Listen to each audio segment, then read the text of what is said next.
তাহলে গল্পটা শুরু হয় লিন নামের এক সাধারণ মেয়েকে নিয়ে, যে সততার সঙ্গে তার অফিসের কাজ করত। কাজ ছোট হোক বা বড়, লিন সেটাকে খুব মনোযোগ দিয়ে করত আর তার বসের কথা একদম মেনে চলত। তবে এসব কারণে তার ব্যক্তিগত জীবন অনেক চাপের মধ্যে ছিল। এমনকি লিনের নিচে কাজ করা জুনিয়ররাও তার এই পরিশ্রমী স্বভাব নিয়ে একটু বিরক্ত হয়ে গিয়েছিল, কারণ কখনো কখনো লিনের কারণে তাদেরও ইচ্ছার বিরুদ্ধে ওভারটাইম করতে হতো। লিন ভাবত সে সবার চোখে একটা হিরো, কিন্তু একদিন যখন সে তার সাথীদের সঙ্গে মাঝে চলা কথোপকথন শুনে অনেকটা হতাশ হয়ে পড়ে সে। ওদের মতে লিন একদম বোরিং আর বসের পিছনে ছুটে বেড়ানো মেয়ে। লিন এসব শুনে মন খারাপ করে বাড়ি ফিরে তার যৌবনের দিনগুলোর কথা মনে করে তার পছন্দের সিঙ্গার অ্যান্ডি লাউয়ের গান শুনতে শুরু করে। তখন ঘটনাগুলো অতীতে চলে যায়। সেই সময় সে একদম তরুণ ছিল আর হাই স্কুলে পড়ত। নিজের গল্প বলতে বলতে সে বলে, ওরা অনেক সুন্দর দিন ছিল। ওই স্কুলে শুধু দুই ধরনের মেয়ে ছিল। এক ধরনের যাদের সামনে পেছনে ছেলেদের লাইন লেগে থাকত, তারা ছিল দারুণ সুন্দর। আর আমার মতো মেয়েরা, যাদের কাছে হয়তো খুব কম ছেলেই আসত। তবুও তখনকার দিনগুলোর একটা আলাদা মজা ছিল। প্রতিদিন স্কুলে যাওয়া, ওখানে যত মজা করা যায় করা, আর সবচেয়ে ভালো কথা, প্রিয় সিঙ্গার অ্যান্ডির ছবি মন দিয়ে লাগিয়ে রাখা। ওরা বিশ্বাস করত যে যার কাছে সবচেয়ে বেশি অ্যান্ডির ছবি থাকবে, সেই ছেলেটাই তার সাথে বিয়ে করবে। সত্যি বলতে এটা এখন নাচার মতো ব্যাপার ছাড়া আর কি। তাছাড়া শুধু অ্যান্ডিই না, কলেজের বাস্কেটবল প্লেয়ার ওয়ং ও তাদের চোখের মণি ছিল। সে ছিল কলেজের সবার প্রিয় একটা স্টার। কলেজের সব মেয়েরা তার জন্য পাগল। একদিন লিনের হাতে স্কুলে একটা চিঠি আসে। প্রথমে সে ভেবেছিল এটা কোনো লাভ লেটার, কিন্তু যখন সে চিঠিটা খুলল তখন সে স্তম্ভিত হয়ে গেল, কারণ চিঠিটা একটা বাজে ভাগ্যের চিঠি ছিল, যেখানে লেখা ছিল যদি সে এটা 5 জনকে পাঠায় তাহলে তার জীবনে সুখের বর্ষা আসবে, আর যদি সে ভুল করে এটাকে ফাটিয়ে ফেলে বা ফেলে দেয় তাহলে সেই দিন থেকেই তার দুর্ভাগ্য শুরু হবে। নির্দোষ লিন এখন ভাবতে লাগল এই চিঠিগুলো কাদের কাছে পাঠাবে, কারণ যার যার কাছে এই চিঠি যাবে তার মতে তাদের জীবন কঠিন হয়ে যাবে। তখন সে প্রথমেই ওই চিঠিটা তার রুক্ষ ম্যাথস শিক্ষক স্যারেট্রিওর টেবিলের উপর রেখে দেয়। তারপর পরের চিঠিটা তার পাশের বাড়ির মিংয়ের ঘরের চিঠি পেটিকায় ঢুকিয়ে দেয়, কারণ মিং প্রায় তার সৌন্দর্যের জোর দেখাত। আর তৃতীয় চিঠিটা স্কুলের সবচেয়ে দুষ্টু ছেলে ভ্যাংয়ের ব্যাগে চুপি চুপি লুকিয়ে দেয়, কারণ আগের দিন সে ওয়ংকে ঝগড়া করতে দেখেছিল। ভ্যাং যখন এই চিঠিটা খুলে দেখে তখনই দুর্ভাগ্যবশত তার দুর্ঘটনা ঘটে, যার জন্য ভ্যাং মনে করে এটা অবশ্যই চিঠির কারণে এমনটা হয়েছে। তাই সে পরের দিনই তার ভাঙা পা নিয়ে সেই লোকটাকে খুঁজতে বের হয় যিনি ওই চিঠি তার ব্যাগে ঢুকিয়েছিলেন। একদিন যখন ওয়ংয়ের লয়েটে লিনের ক্লাসে চেকিং করছিল, তখন তারা লিনের টেবিলে থাকা দুটো বাকি চিঠি পেয়ে যায়। এরপর তারা লিনকে ধরে সরাসরি তাদের বস বংয়ের দপ্তরে নিয়ে যায়। ভীত লিন শান্তভাবে তার সামনে দাঁড়িয়ে থাকে। বং তার ব্যাগে ওয়ংয়ের অনেক ছবি পেয়ে যায়, যেটা দেখে সে বুঝতে পারে এটা সব কেন করেছে। কিন্তু তারপর সে সরাসরি তাকে নিজের কাছে নিয়ে যায়, বন্ধু বানায়। কিন্তু ওয়ংয়ের দৃষ্টিতে বন্ধুত্ব মানে হয় দাসত্ব। হ্যাঁ, এখন লিনকে তার হোমওয়ার্ক, অ্যাসাইনমেন্ট আর খাওয়া দাওয়া সবকিছু সহ সব কাজ শুনতে হয়। দয়নীয় লিন এখন খুব জটিল পরিস্থিতিতে পড়ে গেছে। তার স্কুলের পুরো দিনটাই কেবল ওয়ংয়ের নির্দেশ মানতেই কেটে যায়। তারপর একদিন ও তাকে জোর করে সিনেমা দেখতে নিয়ে যেতে চায়। সরল লিন এটা করতে রাজি হয় না, কারণ সে কখনো জীবনে বাঙ্ক মারেনি। লিন তার সামনে হাজার হাজার কারণ দেয়, কিন্তু ও কিছু শোনে না আর বলে যদি স্কুলের সময় এইসব মজাটা না করত তাহলে পরে অনেক আফসোস করত, কারণ এই দিনগুলোরই তো স্মরণ থাকবে। তারপর দুজন মুলির জন্য বেরিয়ে পড়ে, আর পরে তারা মলে স্কেটিং করতে যায়। তখনই সেখানে অন্য স্কুলের গ্যাংয়ের কিছু ছেড়ে আসে, যাদের ওদের গ্যাংয়ের সাথে শত্রুতা চলছে। মিনিটার মধ্যে পুরো পরিবেশ যুদ্ধক্ষেত্রের মতো হয়ে যায়। এদিকে ওদের গ্যাংয়ের মাথার উপর কেউ পিছন থেকে আঘাত করে, আর সে মাটিতে পড়ে যায়। সে অবস্থা দেখে পাশে বসা লিন সে একটা লাঠি দেয়। তারপর ভেং একটার পর একটা করে সবাইকে মারধর করে পালিয়ে যায়। কিন্তু না জানি কিভাবে পরের দিন এই ঘটনা স্কুলের প্রিন্সিপালের কাছে পৌঁছে যায়। প্রিন্সিপাল ভেং আর তার বন্ধুদের লিনকে নিয়ে অফিসে ডাকে। লিনকে তাদের বিরুদ্ধে সাক্ষ্য দিতে বলে, কিন্তু ভেঙের ভয়ে লিন কিছু বলতে পারে না। তখন গুস্সা হয়ে প্রিন্সিপাল লিনকে স্কুলের সুইমিং পুল পরিষ্কার করার শাস্তি দেয়। লিন যখন সুইমিং পুল পরিষ্কার করছে তখন হঠাৎ ওয়ং আর মিংকে দেখতে পায়, যারা কোনো বাচ্চার ব্যাপারে কথা বলছে। ওয়ং তাকে আশ্বাস দিচ্ছিল, তুমি চিন্তা করো না, আমি তার বাবা, স্কুলে কেউ কিছু জানতে পারবে না। সুইমিং পুলের নিচে লিন যখন এটা শুনল, তার মন ভেঙে গেল। কারণ যে ওয়ংকে সে এত ভালোবাসত, যার জন্য সে ভেংকেও শত্রু ভাবত, সে তো মিংয়ের বাচ্চার বাবা হতে চলেছে। লিন এইসব সহ্য করতে পারল না, আর পানির নিচে ডুবে নিজের জীবন শেষ করার চেষ্টা করল। কিন্তু হঠাৎ সেখানে ভেং এসে তার জীবন বাঁচাল। আর কিছু ভাবতে ভাবতে জোর জোরে কেঁদে উঠল। যদিও লিন তার পিছনের কারণও জানতে চাইল, কিন্তু সে বলবে না। পরে আমরা জানতে পারি যে ভেং সবসময়ই মিংকে পছন্দ করত, কিন্তু আজ পর্যন্ত সে তার মনের কথা কখনো বলেনি। আর লিনের পছন্দ ছিল ওয়ংয়ের প্রতি। তাই এখন তারা দুজনেই মিং আর ওয়ংয়ের ওপর নজর রেখে তাদের ব্রেকআপ করানোর সিদ্ধান্ত নেয়। ঠিক তখনই তারা জানতে পারে যে ওয়ং আর মিং মিলে একটা কুকুরছানা পুষেছিল, আর তারা ওই দিনই ওই ছেলেটার কথা বলছিল, যার জন্য লিন ফুজুলে নিজের জীবন দিতে যাচ্ছিল। আপাতত ভেং আর লিন তাদের কষ্ট দেওয়ার জন্য সেই কুকুরছানাটাকে চুরি করে নেয়। আর পরের দিন ক্লাসে ম্যাথসের শিক্ষক জিনকে কোথায় যেন খবর চলে যায় যে ওই চিঠি লিন তার টেবিলেই রেখেছিল। তারপর তিনি লিনকে স্টাফরুমে ডেকে পাঠান। সেখানে আগেই ওয়ং ছিল, যিনি বিয়ের শিক্ষককে ডাল দিচ্ছিলেন। লিন তার অপরাধ স্বীকার করার আগেই ওয়ং এসে শিক্ষক চোনকে বলে যে ওই চিঠি লিন রাখেনি, বরং সে রেখেছিল। এইভাবে লিন বাঁচে, কিন্তু ওয়ংকে ভালোই ডাল খেতে হয়, যদিও ওর জন্য এটা তো রোজকার ব্যাপার। এখন যেহেতু সে লিনের সাহায্য করেছে, তাই লিনও তার মিংয়ের জন্য লাভ লেটার লেখার কাজে সাহায্য করে। সে ওকে মেয়েদের কি ফিলসফি বোঝায়। একদিন লিন স্কুলের পুরনো অ্যানুয়াল বুক দেখছিল। সেখানে ওয়ংয়ের ছবি ছিল সেরা ছাত্রদের তালিকায়, কিন্তু সে এখনও বুঝতে পারছিল না এত ট্যালেন্টেড ছাত্র ওয়ং এত ছোটবেলার দুষ্টুমি কিভাবে করল। সে জানত ওয়ং আর ওয়ং একসময় ভালো বন্ধু ছিল, তাই সে এই প্রশ্নের উত্তর খুঁজতে ওয়ংয়ের কাছে যায়। ওয়ং বলল, একসময় ছিল যখন ইয়ান, আমি আর ওয়ং ত্রয়ী বন্ধু ছিলাম। আমাদের বন্ধুত্ব এতই শক্তি ছিল যে কেউ ছেড়ে দিতে পারত না। একবার যখন আমরা তিনজন মজা করতে সমুদ্রের ধারে গিয়েছিল, তখনই সায়ন ওয়ংকে পানিতে দৌড়ানোর জন্য বলল, আর দুজনেই সমুদ্রের মাঝখানে তেড়তে তেড়তে পৌঁছে গেল। ওয়ং এই দৌড়টা জিতল, কিন্তু সায়ন সমুদ্রের জলে ডুবে জীবনের দৌড়টা হারিয়ে গেল। এরপর ওয়ং নিজের বন্ধু মারা যাওয়ার জন্য নিজেকেই দোষ দিতে লাগলো, আর সেই থেকেই সে পুরোপুরি বদলে গেল। এমনকি ওয়ংয়ের সঙ্গেও কথা বলা বন্ধ করে দিল। লিন ওয়ংয়ের গল্প শুনে অনেক দুঃখ পেল, আর তারপর সে মন মরল ওকে আগের মতো করে ফিরিয়ে আনার। পরের দিন সকালে সে ওয়ংকে স্কেটিং গ্রাউন্ডে নিয়ে গেল। বলিয়ে তার সামনে এক লাইন টানা হলো, আর বলল যে আগে সেখানে পৌঁছাবে সে হবে বিজয়ী। ভেং তার বোকামিতে খুব দ্রুত হেসে উঠল, কারণ লিন এর আগে কখনো স্কেটিং করেনি। কিন্তু আজ বারবার পড়েও জানি না কেন সে ওই লাইন পার করার জেদ ধরেছিল। এটা দেখে ভেং বলল, আসলে তুমি এটা সব কেন করছো? তখন লিন জোরে চিৎকার করে বলল, তোমার জন্য। এখন বুঝতে পারছি সেই দিন যখন আমি পানির মধ্যে ডুবে যাচ্ছিলাম তুমি কেন কাঁদছিলে। তোমার বন্ধু সায়নের কথা মনে পড়েছিল।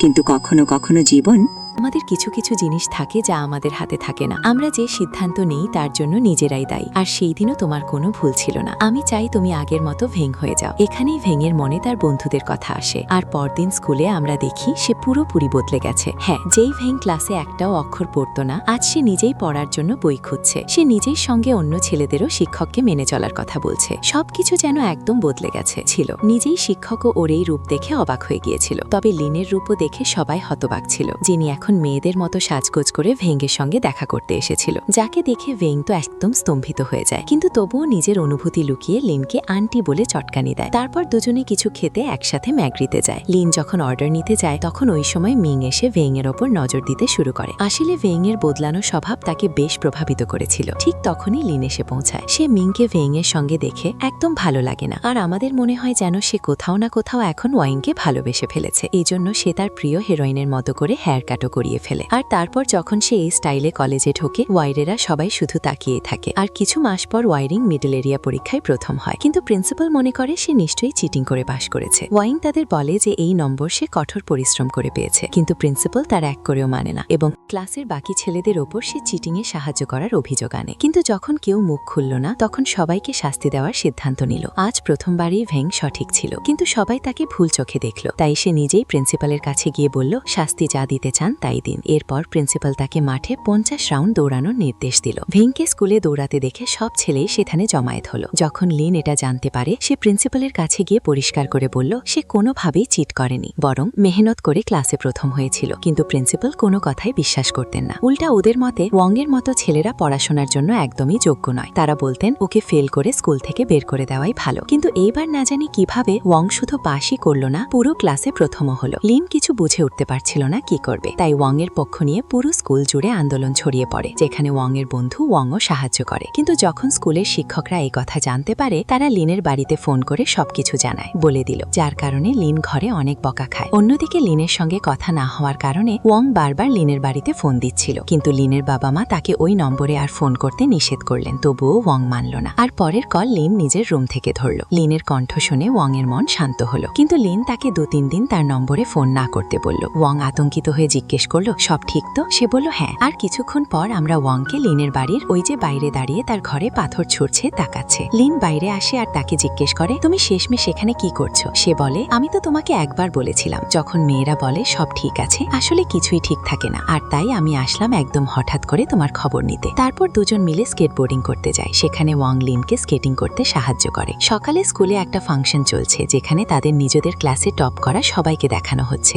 বাচ্চাদের নাম নিয়ে তাদের ডাকানো হয়, কিন্তু অনেক সময় কেটে গেলেও ওয়াং এর নাম নেওয়া হয় না। এ নিয়ে লিন রেগে যায়। তারপর সে তার ড্রেস নষ্ট করে সবাইয়ের সামনে বলে, যদি কিছু না করার পরেও ওয়াংকে শাস্তি দিতে পারে, তাহলে আজ আমার ড্রেস তো একদম খারাপ হয়ে গেছে, আমাকেও শাস্তি দেওয়া উচিত। ওয়াং বি লিন তার পক্ষে এসে বলে, আমি তো এক্সামেও চিট করেছিলাম, আমাকেও শাস্তি দেওয়া উচিত। শিক্ষকরা বলেন, আমরা ভালো করেই জানি তোমরা কত মেধাবী, তোমরা তো চিট করতে পারো না। কিন্তু ওয়াং বিশ্বাসযোগ্য, কোনো মূল্যের নয়। আর দেখতে দেখতেই স্কুলের সব বাচ্চারা এক এক করে তাদের পাশে দাঁড়াতে শুরু করলো। তাদের এই ঐক্য দেখে ম্যানেজমেন্টের সবাইও অবাক হয়ে গেল। তারপর সবাই মিলেই ঠিক করলো এই বিষয়টা এখানেই শেষ করা হবে। এরপর থেকে আর কখনো স্কুলের কোনো শিক্ষক ভেং নিয়ে হাত তুলতে সাহস পায়নি। সেই ছিল স্মরণীয় দিন, যখন দুই পুরনো বন্ধু আবার একসঙ্গে মিলেছিল। তারপর ভেং, লিন আর মিংকে একসঙ্গে দেখানো হয়। তারা সবাই মিলে এক ট্রিপে যায়। সেখানে সবাই ট্রুথ অ্যান্ড ডেয়ার গেম খেলে। এখানে সবাই জোড়ায় জোড়ায় আসছিল, যেমন ভেং আর মিং, লিন আর ওয়াং আর তার অন্য বন্ধুরা। কিন্তু কোথাও না কোথাও লিন ওয়াং এর সঙ্গে পছন্দ করছিল না, আর ওয়াং মিংকে পছন্দ করছিল না। এই সময় বটল ঘুরে ওয়াং এর দিকে চলে আসে এবং তাকে জিজ্ঞেস করা হয়, তুমি যে ছেলেটাকে পছন্দ করো সে কি এখানে আছে? ওয়াং মাথা নেড়ে হ্যাঁ বলে। লিনের পালা আসলে একই প্রশ্ন করা হয় এবং সে ঠিক একইভাবে উত্তর দেয়। এমনকি ওয়াংও একই কথা বলে। কিন্তু যখন মিং এর পালা আসে, ওয়াং তাকে জিজ্ঞেস করে, যে চিঠিটা মিং ম্যাথ টিচারকে দিয়েছিল সেই সম্পর্কে তুমি তো ওকে বলেছিলে, তাই তো? মিং আগে কেউ উত্তর দিতে পারার আগেই ওয়াং মামলার গুরুত্ব বুঝে কথা বদলে দেয়। কিন্তু ওয়াং ভালো করে বুঝে গিয়েছিল যে সেই চিঠি মিং এ লিনকে পাঠিয়েছিল। তখনই তো ওকে জানা ছিল যে শিক্ষক জেনকে চিঠি দিয়েছিল কে। তারপর রাতে এই কথা লিনকেও বলে। দুজন মিলে কাঠ জোগাড় করতে করতে এক জায়গায় এসে বসে যায়, যেখানে একদম নিরিবিলি, আর অনেক কথা বলতে শুরু করে। কথার মধ্যে তারা একে অপরকে অঙ্গীকার করে যে পরের পড়াশোনার জন্য যেখানেই যাবে না কেন এই বন্ধুত্ব কখনোই ভাঙবে না, আর ওয়াং ঝগড়া ঝাপড়া থেকে দূরে থাকবে। একজন ভালো ছাত্র হয়ে লাইফে সফলতা আসবে। এদিকে তার নজর পড়ে আকাশে পড়তে থাকা একটি তারা দেখে। তারপর তারা দুই হাতে ভয়ঙ্কর বিষ চাইতে থাকে। এখন সেটা কি বিষ ছিল সেটা আমাদের জানা নেই, কিন্তু লিন অনুভব করতে থাকে যে সে দুর্ভাগ্যপূর্ণ বাড়ি, যা কারো দুর্ভাগ্য আনার জন্য পরিচিত ছিল। আসলে সে ভেংকে পরিচয় করিয়ে ওকে সবচেয়ে মূল্যবান করে তুলেছে। এরপর আমাদের পরের দিনের দৃশ্য দেখানো হয়। ভেং যখন বাড়ি ফিরছিল, পথে ওকে অন্য গ্যাংয়ের লোকেরা ধরে ফেলে, আর তাদের মধ্যে ঝগড়া শুরু হয়। তারপর কয়েকদিন ধরে ভেইংয়ের কোনো খবর মেলে না, সে পরীক্ষা দিতেও আসে না, আর লিনে নিয়ে খুবই চিন্তিত ছিল। একদিন হঠাৎ স্কুলের প্রিন্সিপাল তাকে ডেকে পাঠায়, আর তখনই আমরা জানতে পারি যে সে স্কুল ছেড়ে চিরতরে আমেরিকা চলে যাচ্ছে। লিন তাকে বলে, যখন তোকে ঝগড়া করতে মন্থর করেছিলাম, তুই কেন লড়াই করলি? এতদিন কোথায় ছিলি? ভেইং বলে, আমার জীবন আমার ইচ্ছে মতো, তোকে তা দিয়ে কি? ভেইংয়ের এমন বদলানো মনোভাব দেখে লিন রেগে গিয়ে সেখান থেকে চলে যায়। তারপর কিছুদিন পর লিনের জন্মদিন। এখন ভেইং তো ওর কাছে আসে না, কিন্তু নিজের বন্ধুদের মাধ্যমে ওর ফেভারিট সিঙ্গারের পোস্টার আর একটা টেপ ক্যাসেট পাঠায়, যা দেখে মিন অনেক খুশি হয়। তারপর সকালে স্কুলে লিনের চোখ ভেইংয়ের দিকে যায়, আর সে ভাবে নিশ্চয়ই ও তাকে দেখার জন্য এসেছে। কিন্তু বাস্তবে ভেইং এখানে লিনকে না, মিনকে দেখতে এসেছে। তাদের একসাথে দেখে লিনের খুব খারাপ লাগে। সে জানতে পারে তারা এখন সম্পর্কের মধ্যে, আর নিজের অনুভূতিগুলো লুকিয়ে সে বাড়ি গিয়ে ফুটফুট করে কাঁদে। এখন কি হবে? স্কুলে তার কোনো মন লাগা নেই। ওদিকে ভেইংও এখন শহর ছেড়ে আমেরিকা চলে গেছে। লিনের জীবন একদম নিঃসঙ্গ হয়ে গেছে। সে যেভাবে হোক নিজেকে সামলে রাখার চেষ্টা করছিল, তবুও তার মাথা পুরোটা ভেঙে স্মৃতিতে ডুবেছিল। একদিন এমন গুমসুমভাবেই সে রাস্তা পার হচ্ছিল। তখনই এক দ্রুতগতির গাড়ি তার পাশ দিয়ে চলে গেল, কিন্তু ঠিক সময়ে ওয়াংয়ের মতো বং এসে তাকে বাঁচিয়ে নিল। তারপর ও তাকে খুশি রাখতে সিনেমা দেখতে যাওয়ার প্রস্তাব দিল, সঙ্গে পড়াশোনায় সাহায্য করতেও রাজি হলো। এভাবেই এক সন্ধ্যার পর তারা দুজন বাইরে ঘোরার জন্য বের হলো।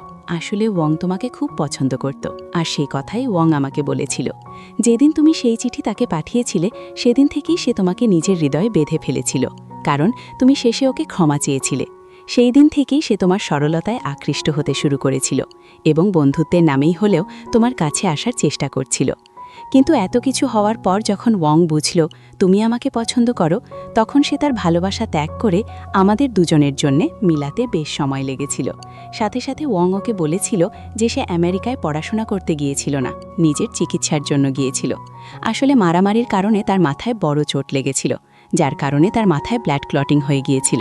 তাই কাউকে কিছু না বলে সে নিজের অপারেশন করাতে আমেরিকা চলে গিয়েছিল। লিন এটা শুনে জোরে জোরে কাঁদতে লাগল। তাকে বিশ্বাস হচ্ছিল না যে সে কত বড় ভুল করে ফেলেছে, কারণ যে ভালোবাসা পেতে সে এত অধীর ছিল সেটা তার এক ভুলের কারণে তার চোখের সামনে থেকে হারিয়ে হয়েছে। তারপর বাড়ি ফিরে সে সেই টেপ ক্যাসেট শুনতে শুরু করে, যা ভেং দিয়েছিল, যেখানে ভেং বলেছিল, যখন কখনো আমার কথা মনে পড়বে তুমি আকাশের দিকে তাকাও, আমি তোমাকে ঠিক ওখানেই খুঁজে পাব। গল্প আবার বর্তমান সময়ে ফিরে আসে, যেখানে লিন তার অতীত স্মরণ করতে শুরু করেছিল। আমরা লিনকে দেখতে পাই তার হাতে ভেঙের সেই পুরনো ভুলে যাওয়া স্মৃতির জগৎ নিয়ে, যা এখন নিজেকে বদলানোর সিদ্ধান্ত নেয়। সে সকালে অফিসে গিয়ে সরাসরি তার বসের টেবিলের ওপর ইস্তফা জমা দেয়। তারপর যার সঙ্গে সে এত বছর ধরে সম্পর্ক ছিল স্রেফ টেনশনেই ভুগছিল, তাই সে তাড়াতাড়ি ব্রেকআপ করে ফেলে।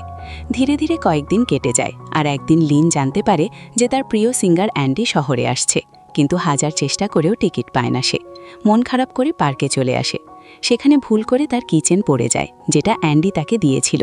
লিন কিচেন তুলতে গিয়ে দেখল একজন লোক ঝুঁকে সেটা তুলছে, আর সেই লোক আর কেউ না, বিখ্যাত সিঙ্গার অ্যান্ডি নিজেই। লিন বিশ্বাসই করতে পারছিল না যে তার সামনে তার ছোটবেলার সুপারস্টারটা দাঁড়িয়ে আছে। সে এতটাই এক্সাইটেড হয়ে যায় যে সে তাদের অটোগ্রাফের পাশাপাশি সেলফিও তুলে ফেলে। তারপর অ্যান্ডি জিজ্ঞেস করে, তুমি কি আমার শোতে আসছো? লিন বলে, না, আমার কাছে কোনো টিকিট নেই, আমি অনেক চেষ্টা করেছি কিন্তু টিকিট পাইনি। এরপর অ্যান্ডি তাকে তার অ্যাসিস্ট্যান্টের নম্বর দেয় এবং বলে, তুমি ওর সাথে কথা বলো, ও তোমাকে টিকিট দিয়ে দেবে। রাতে যখন লিন টিকিট নিতে অ্যান্ডির অ্যাসিস্ট্যান্টের কাছে যায়, তখন তার চোখ বড় করে খোলা থাকে, কারণ সেই অ্যাসিস্ট্যান্ট আর কেউ নয়, বরং ওই সময় ওয়ান বাইরে টিভিতে অ্যান্ডিরই শোয়ের মাধ্যমে সবাইকে নিজের কথা বলছিল এই গল্পটার হৃদয় ছুঁয়ে যাওয়ার মতো, যা আমার সহকারীর। আজ আমি সবাইকে সামনে পারফর্ম করব, আর আজকের গানটা আমি সেই সহকারীর প্রেমিকাকে ডেডিকেট করব, যার নাম লিন ট্রুলি। এজন্য এই শোয়ের নাম রাখা হয়েছে ট্রুলি ম্যাডলি ডিপলি। সামনে দাঁড়ানো লিনের চোখে জল জমে আসে, কারণ একদিন ওয়ান তাকে বলেছিল, আমি তোমার জন্য অ্যান্ডিডিকে গান গাইতে বলবো, আর আজ হয়তো সে তার সেই প্রতিশ্রুতি পূরণ করল। তারপর তারা দুজন হাসি মজার মধ্যে কনসার্টের ভেতরে ঢুকে পড়ে, আর এর মধ্যেই গল্পের হ্যাপি এন্ডিং হয়। তো বন্ধুদের, এই গল্প তোমাদের কেমন লাগলো কমেন্ট করে জানিও। আদৌ কিছুদিন আগে আমি এমনই একটা সিনেমার গল্প ব্যাখ্যা করেছিলাম। যদি তোমরা সেটা না দেখো তাহলে স্ক্রিনের নিচে দেওয়া লিঙ্কে ক্লিক করে দেখতে পারো। তো বন্ধুদের, আজকের ভিডিওতে এতটুকুই ছিল।